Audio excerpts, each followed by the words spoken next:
Do bards still invoke magic through music, dance, verse, inspiring allies, and disheartening foes? Find out if the bard holds up in the D&D 2024 Player's Handbook!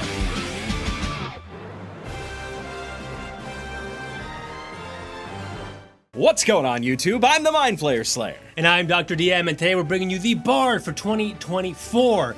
We're going to break down this whole class from level 1 to level 20, let you know how it compares from 2014 to 2024, let you know if it's good, and wait till the end because we're going to give you our breakdown and tier ranking, so get ready for that. Before we begin, we're going to issue you a challenge. That's right.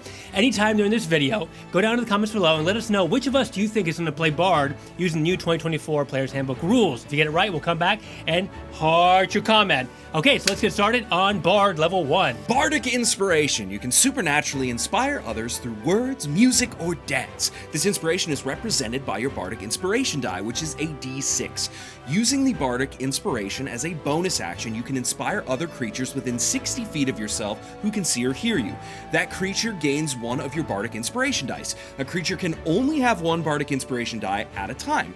Once within the next hour, when the creature fails a D20 test, the creature can roll the Bardic inspiration die and add the number rolled to the D20, potentially turning the failure into a success. A Bardic inspiration die is expended when it is rolled. You can confer a Bardic inspiration die a number of times equal to your charisma modifier, and you regain all expended uses when you finish a long rest. Not much has changed here, except one big thing, which Bardic Inspiration has gone from 10 minutes to 1 hour. So now you do have a lot more flexibility when you're giving that Bardic Inspiration, usually out of combat. Of course, it's still fantastic in combat, but out of combat for skill checks, things like that, whoever you want to be doing something extraordinary or to make sure they make a skill check, give them that Bardic Inspiration die, and you don't have to worry about like, oh, I gotta use it right now. An hour's a long time. Yes, it really is. I like this change. I like the flexibility. I like being able to plan ahead. And this is the support aspect of Bard. Now, of course, Bard is still a premier full-tier spellcaster, which we're going to get to right now. At level 1, you get your spellcasting as a Bard, and again, you are a full-tier spellcaster. You are going to get spells all the way up to level 9th level spells, as well as cantrips. And you will start with 2 of your choice in terms of cantrips, and then as you gain Bard levels, you can replace your cantrips as you level up, as well as spell slots, which you will gain as you level up for this class. And we'll see as you get magical secrets, which comes back, you can start replacing some of those Bard spells with wizard spells and those of other classes. So Indeed, we'll see that in just a moment. And level 2, you gain expertise. You gain expertise in 2 of your skill proficiencies of your choice. Performance and persuasion are recommended if you have proficiency in them. Otherwise, choose whatever you want. This is a good way to double your proficiency bonus to make sure that the skills you like that are good for you, you're going to make sure you get the highest rolls for those and make that happen. And at level 9, you gain expertise in 2 more skill proficiencies of your choice. That's great. It seems like Bard is a jack of all trades, and in fact, at level 2, what do they get? Jack of all trades. You can add half your proficiency bonus rounded down to any ability check you make that uses a skill proficiency you lack, and that doesn't otherwise use your proficiency bonus. For example, if you make a strength or athletics check and lack athletics proficiency, you can add half your proficiency bonus to the check. You can always assume that your Bard can be more or less good at a little bit of everything, which is kind of the flavor of the class. They've been around, they know the ropes for one dealing or one mentor to another or whatever it's going to be. And just like rogues, this is a good class to have your proficiency bonus for your entire party sort of covered one way or the other. Exactly. You're forced, as you don't make a whole lot of money playing music, to learn everything. Whoa, so real. Ouch. For level 3, you are getting your subclass as with all classes in the Player's Handbook 2024. You have the College of Dance, which is a brand new subclass, the College of Glamour, which replaces its enthralling performance with beguiling magic, and the College of Lore, which no longer has immunity rules against cutting words.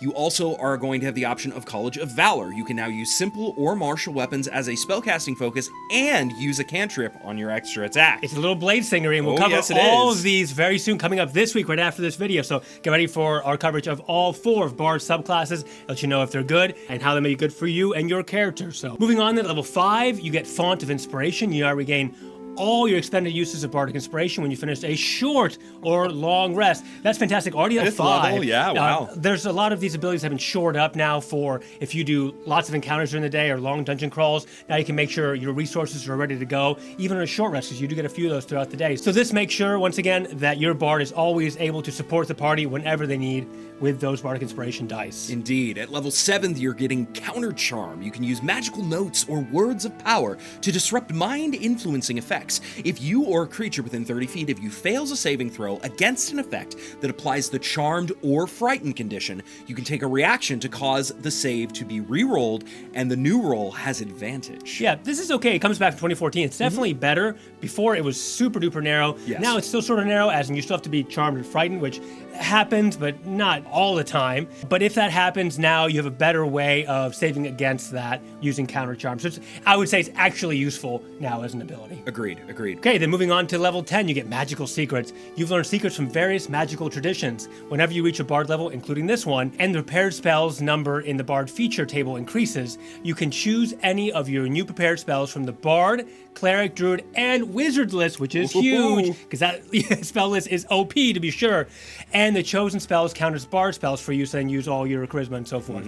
In addition, whenever you replace a spell prepared for this class, you can also replace it with a spell from those lists. Meaning, you could eventually replace your whole Bard list with all Wizard lists, or all Cleric lists. Why not? Yeah, which is really cool. So it kind of makes Bard almost a wizard, actually. Less in a total lot of spells ways. known, Yeah. but you can pick and choose the best of all the classes. And this actually, Lore Bard used to be really cool because it would have this kind of, and you'd really be able to make an awesome build with that magic build. I like but now that you it's can do it built accessible in. for everybody. Yeah, Yes. right, built into the base class of the Bard. And I mean, there's some really awesome stuff in all these. Druid has Conjure Minor Elementals. Wizard has a whole bevy of amazing spells, and you're going up to level... Force Gauge! Yeah, and you're going up to level 9 with this, so Magical Secrets is amazing on top of everything else the Bard can already do. So expect this to go the distance and make your Bard fantastic in any aspect. At level 18th, you have Superior Inspiration. When you roll initiative, you regain expended uses of your Bardic Inspiration until you have 2 if you have fewer than that. It's an 18th ability, so I would expect a little bit more, but the last ability was pretty OP, so it's fine. Yeah, and you're still getting Magical Secrets as you go along all these levels. You already have a way to get your inspiration back on the short rest, so I guess this is make sure you always have inspiration all the time, so you're kind of handing it out, although you're still limited by your bonus action. So out of combat, this is great, but then this is also has to happen in combat because you have to roll initiative. So at level 18, it's not bad. It's there. Yeah. It's their ability. It's there. At level 19, as with all classes in the D&D 2024 Player's Handbook, you're getting your Epic Boon. So you gain the Epic Boon feat, or any other feat of your choice for which you qualify. The Boon spell Recall is recommended. Okay, and then level 20, you have Words of Creation. This is a new capstone for Bard. You mastered 2 of the Words of Creation, the words of life and the words of death. You therefore always have the power word heal and power word kill spells prepared. When you cast either spell, you can target a second creature within that creature if it was within 10 feet of the first target. This is a great level 20 I think it's ability. amazing. And yeah, it's true. You can take cleric spells and take like mass cure wounds or mass healing words, stuff like that. But I love the on-demand power of power word heal in particular. Yes. At these high levels, you're fighting gods and so forth, right? You're suddenly busting out like a huge instant, like 75 or whatever it is, HP, a heal on one party member, and then probably more than likely another 10 feet when you're all bunched up against the boss. There's a couple melee characters or whatever. It's really It's likely going to powerful. happen. Or you can just tell your group, hey, get close to each other because at my turn, right, I'm about to do like 100 and some odd healing automatically. So I love this. It's I think a it's great amazing. capstone ability, and the Bard is very fun. Let's go on to our tier ranking. Okay, so my thought for the tier ranking is as following. You can really meld Bard now, especially with the magical secrets, to be any kind of spellcaster you want. Is it better than like a pure wizard or like a pure cleric or a pure druid? Probably not, but the fact they can do a little bit of everything, I think really levels it up. So I wouldn't say in that case it's like an S tier class, but A, if you really build it right, or B, if you kind of just want to do a little bit of everything. For me, the Bard will always be a B, if I'm being entirely honest. I think that you can take musical instrument proficiency and you can write that into your character, really any character of your choice. I always feel like there is an option to build any character as a Bard-like character, Personally, for me, I know that the Bard is a beloved class. I know that many of you will disagree with me in the comments down below, and that's totally fine. I just think that as a spellcaster, the way that it mechanically works is not my favorite thing in the world, but it is very powerful. So this is going to get a B+, if not an A from me, just because it is still very good and it's a beloved class. I just think that there are better spellcasters with better leveled abilities as they go along through their class, and I feel like if you want to make them a singer or a player of the lute or whatever, you can do that flavorfully without committing entirely to a class. But that's just my opinion. So again, and you know, with the new feats where you can take musician as one of your origin feats, for example, and there's always heroic inspiration, as in if you do something heroic, something cool, your DM is going to give you inspiration. So maybe you were literally just playing or singing a song and you sing some Linkin Park or something, right?